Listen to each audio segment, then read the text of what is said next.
sera une saison où il y aura beaucoup de changements au niveau de la pratique de la pétanque. Tout d'abord, au niveau des championnats, où les journées éliminatoires ne se feront pas forcément au même endroit que la journée finale. Par exemple, le tête-à-tête, il y a de fortes chances de se dérouler à l'ESAT, verra la journée du samedi se dérouler probablement en 4 sites différents, dont l'ESAT et 3 autres sites. Et il en sera ainsi pour toutes les compétitions. Pourquoi? Parce que le comité doit faire face à un afflux de plus en plus important de participants. Et pour éviter par exemple des après-midi, les joueurs ne mentiront pas, où l'on passe l'après-midi en voiture à changer de site entre Varilhes, Montaut et Saladin, on a choisi cette formule de délocaliser les championnats. Ensuite, au niveau des mutations, un autre changement.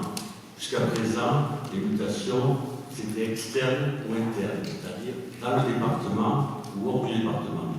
Cette notion disparaît pour laisser la place à la mutation par catégorie.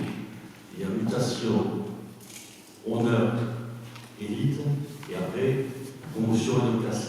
Et le tarif des mutations sera en fonction de la classification. Donc là, un bon changement. On va voir ce que ça donne, parce que ce système va permettre à certains clubs de construire de grosses armadas. On le sait déjà au niveau national, on regarde des recrutements, c'est impressionnant. Donc on va voir ce que ça donne à notre, entre guillemets, technique.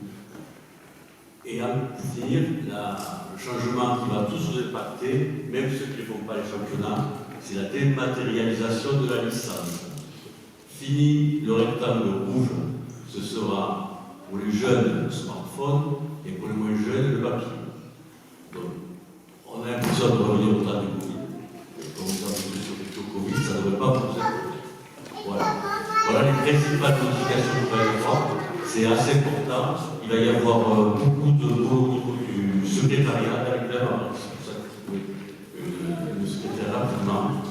Ça fait une année où il y a beaucoup de changements, c'est vrai. Au niveau de la licence, on passe que la fédération elle est différente, elle le fait cette année.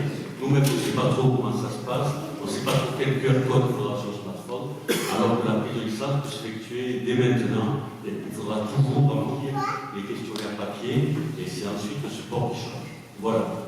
Si vous avez des questions, je peux essayer de